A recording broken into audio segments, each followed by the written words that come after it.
trade we've got working on here. This is on the 2700 tick chart over there. You see we've got a first retrace in the trend that we're working on.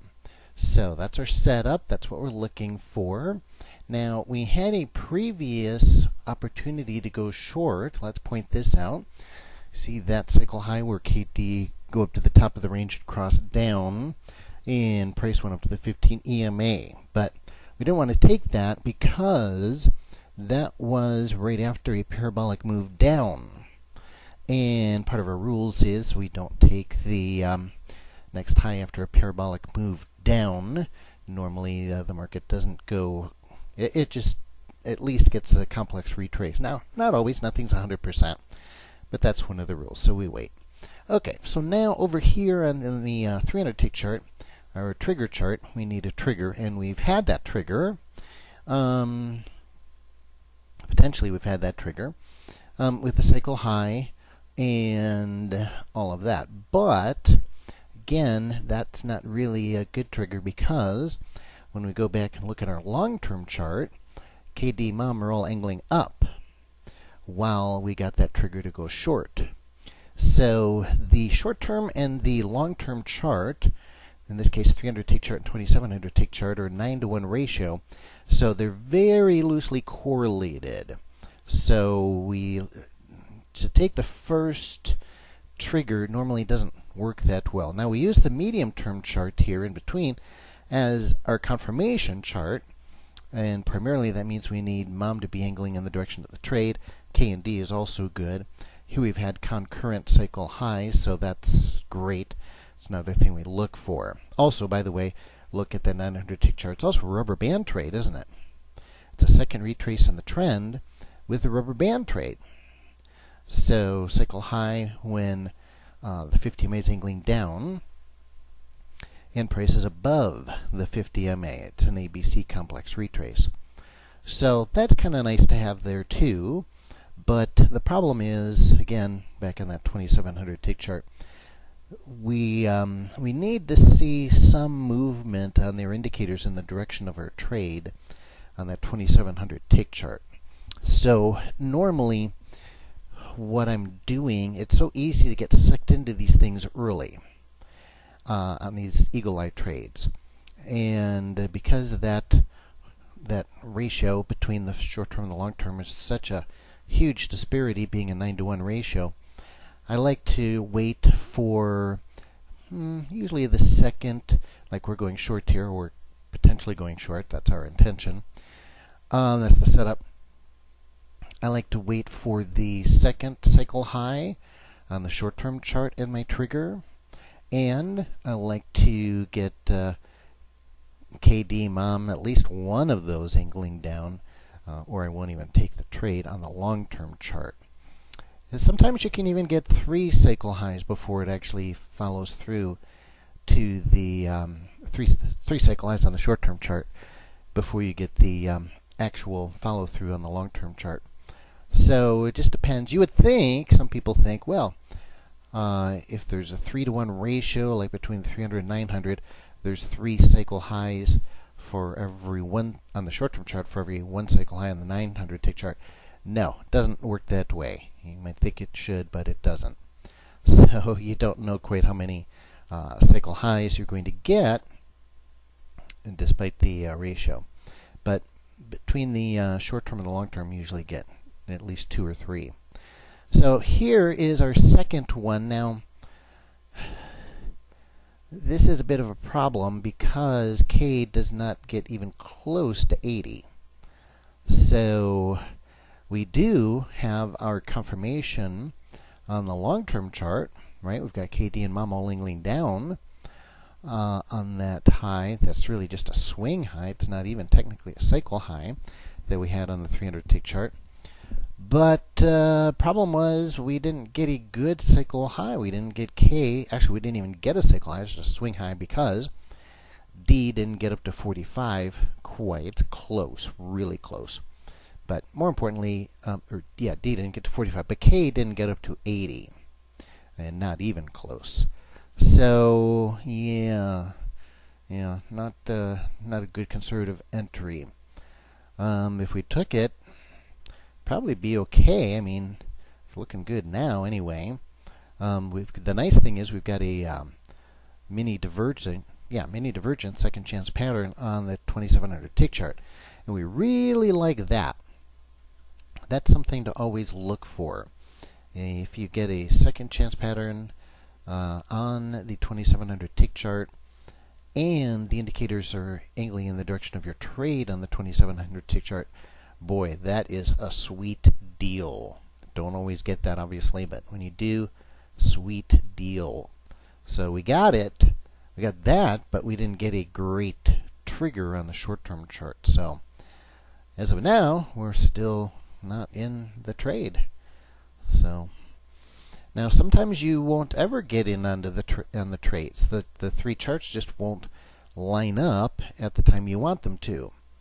And well, you know, that's just the way it is. The market's not here to serve us. And you might think, oh, gol darn, I missed out on a good trade. But that's not true. You really need to adjust your thinking if you think that way, and I know some people do, because it wasn't a good trade if we didn't get everything to align the way we wanted to at the time of entry. The fact that it followed through and would have made us money does not make it a good trade.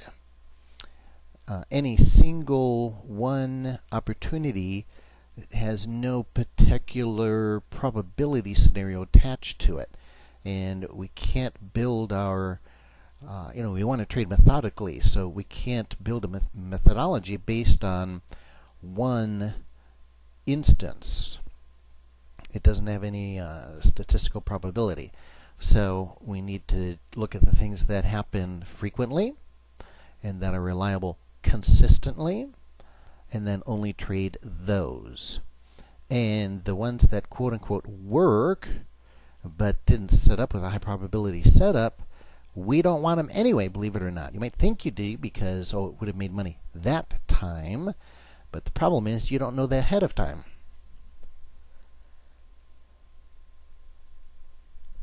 So, in fact, there's no way to know ahead of time which ones will work and which ones won't. So the best we can do is establish probability scenario, knowing that most of the time when this particular setup happens, it does work in our favor. Still not always, and even on the good setups, we'll be stopped out sometimes. And that's why it's methodologies are developed using large data samples. So, okay, well, we're just putting in our cycle low here in the short term. We've retraced back up to the moving averages. Actually, now this is kind of interesting because now K is back up to 80. So we actually might get an entry here. We're still fine. If we get a short signal here, we could take it. We could take it. But what we'd have to have, which we actually, it's flicking back and forth. 900 tick chart, we'd have to have at least mom angling down. That's our confirmation chart. And the eagle eye, kind of weird. The middle chart is actually a confirmation chart. Long chart's your setup. Short-term chart is your trigger chart. Okay, we're getting a potential setup. This live bar on the 300 tick chart right now, that would be our setup bar. And when that bar closes, if it closes with K angling down, as it is right now intrabar, then we could enter one tick below the low of that bar, because if you look at mom on the 900 tick chart, it is angling down. Okay, so there it is. Another thing about this on the 300 tick chart that I like, well, there we are. We're already filled. Now, another thing I like about this is it's a setup in its own right. It's a first cycle high after dad turns down. So now we have what we call concurrent setups. Over here on the long-term chart, we've still got our first retrace on the trend going with KD and mom all angling down, and that mini divergence. And then, of course, we've got the first cycle high after dad turned down on the short-term chart. So two different reasons to go short at the same time. And, of course, on the long-term chart, KD and mom are all angling down for our confirmation, so that's great. And that's also kind of a trade, right? I mean, we talked about it. Well, it was a trade, the rubber band trade, but the rubber band trade is not really, it's way past its trigger now, so can't really count that as a setup. It was a setup, but not at the time that we finally got into this thing. Okay, so now what do? Now we wait. Yeah, let's see how far down we can go to get our first exit off here. And then, what time we got here? We're about 10, 11 minutes into it. Okay, so yeah, we'll stop there and then we'll do a part 2 and follow this trade further. But right now we've got to see where our first exit's going to be. It's moving down pretty aggressively. As you can see, I talked about this in the previous videos. Velocity, the speed of the market, the angle of the market, very vertical. So I'm not going to be too quick to get out. See how much we can get out of this.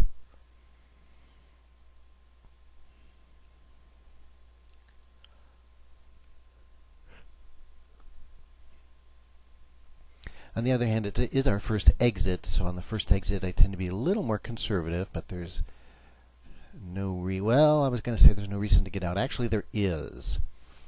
Now we're starting to get a reason to take our first profits, and that reason is concurrent cycle lows on all 3 time frames. So, yeah, I think we'll just take our profits right there, and on our first exit. That's just our first exit, and it's a good conservative first target, and we'll come back with part 2 of the video and follow this trade.